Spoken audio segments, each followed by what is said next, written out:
Hello everyone, and welcome. Have you ever looked up at the sky and imagined how many civilizations might be out there?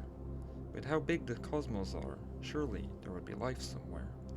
I look up and all I feel is being small, very small compared to the vastness and infinite possibilities of what lies up there.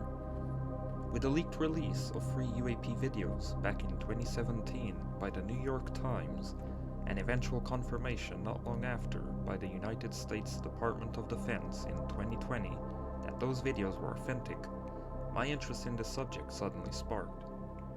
From not believing or frankly caring much about UFOs to having an incredible interest in the topic. After listening to Commander David Fravor's interview on Lex Friedman's podcast about his encounter.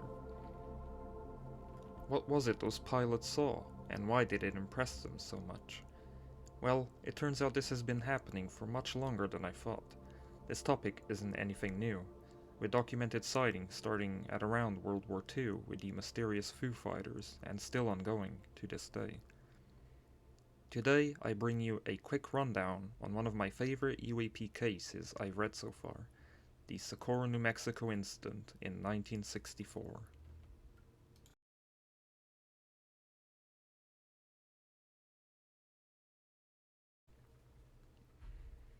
April 24, 1964, late afternoon. South of Socorro, New Mexico, Police Sergeant Lonnie Zamora was on duty during a late afternoon when Zamora started pursuit of a speeding vehicle. He contacted the police department to let them know and proceeded down a dirt road. During the chase, Zamora suddenly heard what he describes as a loud roar or a bang and saw a bluish flame in the sky southwest of his position in the direction of Arroyo about a mile away. Hearing this, Zamora suddenly stopped, thinking a potential explosion might have happened at a local dynamite shack. Zamora halted his pursuit of the vehicle and went to investigate. On arrival, Zamora noticed an object to the south, about 450 to 600 feet away from him, which he describes as looking like the letter O. It looked like aluminum and it was shiny. Zamora's first thought was that it was an overturned vehicle that suffered an accident, so he contacted New Mexico State Police Sergeant and trusted friend Samuel Chavez, requesting assistance at around 5:45 p.m. Approximately 50 feet from the object, Zamora noticed what looked like two small beings in white coveralls. He describes them as small adults or large kids, which seemed to turn towards Zamora and notice him. The object seemed to bear a red marking or symbol on the side and was resting atop 4 arms or legs. As Zamora approached the object, he noticed the 2 small figures were gone and a bluish-orange flame erupted from underneath the object, accompanied by another loud roar.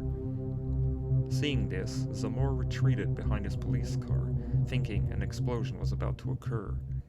Looking at the object, it had gone up about 20 feet to 30 feet in the air and silently hovered for a few seconds until it quickly moved away. Zamora wasn't the only one to have seen the unidentified object. Opel Grinder, manager of the Whiting Brothers Service gas station, recounted in the Socorro's El Defensor Chieftain newspaper that one other witness also saw the object. An unidentified tourist that was traveling north of Socorro pulled up at the gas station just before the object flew right over his car, heading towards the site, where it landed just moments later, and remarked that aircraft flew low around here. Grinder replied there were many helicopters in this vicinity. The tourist said it was a funny-looking helicopter, if that's what it was.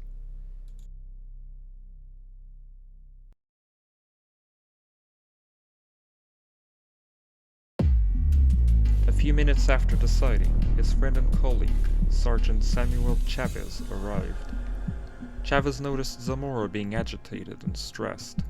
He described Zamora as looking like a white corpse, and he was sweating like a spent horse, but it was cold sweat. The pair moved close to the observation site, and noticed what looked like 4 smoldering indentations on the ground. They were about 9 inches deep. Some of the sand near and around the indentations had a glass-like appearance. Chavez looked for human footprints but found nothing, other than what he describes as perfect circle prints on the dirt near the indentations. There was some smoke rising from the area, and Chavez remarked the bushes were smoldering, like somebody'd cut them from above with a big flamethrower. Not long after, the Air Force, journalists, and the state police joined in on the investigation. Everyone at the site noted that Zamora looked disturbed. A lot of journalists and newspapers remarked that Zamora most likely just lied and made it all up. However, in official FBI reports, Zamora was described as a sober, dependable person not known to engage in flights of fantasy. The Air Force officials sent Captain Richard T. Holder from the nearby White Sands Missile Range to investigate the area and look for any signs of fabrication and hoax, but could not find any.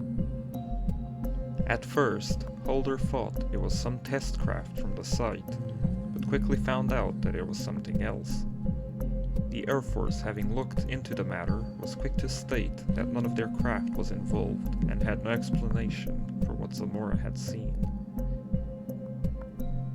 30 years after the incident, Captain T. Holder shared his opinion publicly for the first time, stating, "Everything we saw seemed to support the story that Officer Zamora recounted.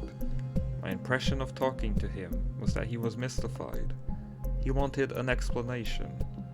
Nothing that I heard of later gave me the slightest hint that he did this as a hoax or cooked it up for fame or fortune."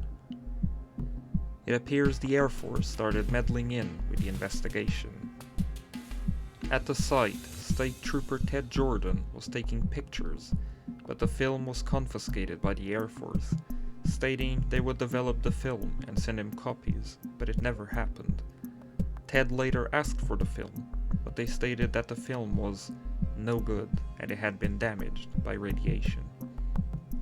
This would fall under what Project Blue Book was tasked to do in its later years, to debunk, demystify any UFO cases as explainable.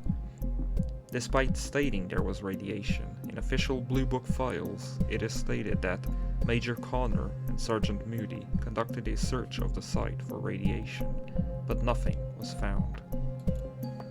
Zamora was told by the Air Force to provide a fake sketch of the marking seen on the object, so they could catch potential hoaxers if they claimed to have also seen the object with the same marking.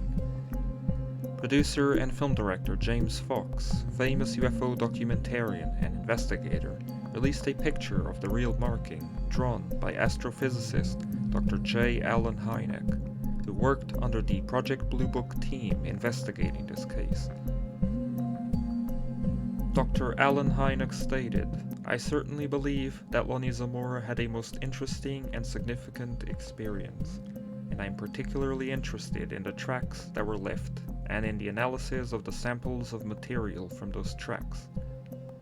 Until we know more about it, all I can say, rather disappointing to you perhaps, is simply that I'm as puzzled as you are."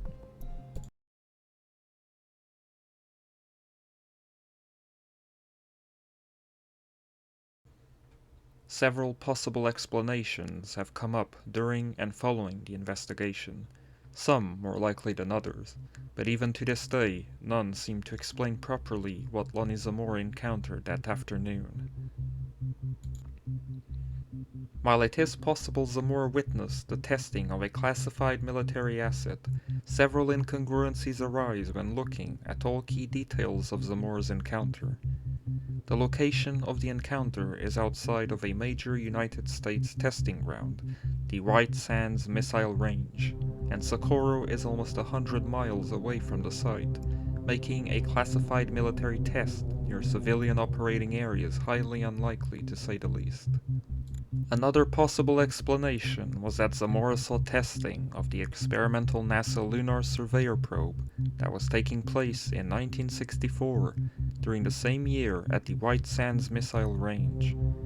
Although the surveyor uses rockets under which would seem to match with the flames Zamora stated as coming out from under the object, the appearance of the surveyor is completely different than what Zamora saw, and again, the tests were operated at the White Sands site too far away from Zamora's encounter.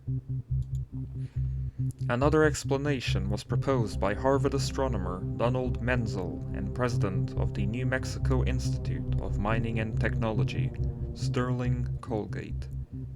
They believe that what Zamora saw was simply a hoax set up by a group of campus students.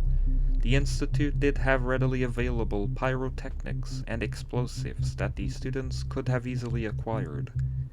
Sterling also remarked that the students would have been using white coveralls and called the craft a candle in a balloon, not sophisticated. However, this explanation raises some issues. If this was done by mere students from the Institute of Technology, why has no one ever come out claiming they did it? Surely by now someone would have mentioned something. And how did they manage to pull off such a hoax when other witnesses, other than Zamora, also saw the object? If it was a hoax, Zamora seems to have been fooled pretty easily as to what he saw. It seems unlikely a trained police sergeant, well versed in local craft, would have fallen for such a hoax.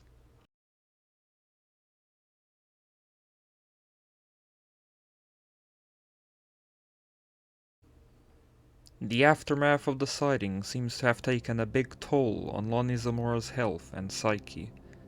His wife mentioned they kept getting visitor tourists to their house wanting to talk to Zamora about the incident and constantly harassing him about it with phone calls and mail. Eventually Zamora was fed up with it and refused to talk about the case, even with his family, and having trouble sleeping due to the event. Sadly, Zamora passed away on November 2nd, 2009 from a heart attack, claiming to the end that what he saw was real. To this day, whatever it was that landed in that late afternoon of 1964 remains unidentified.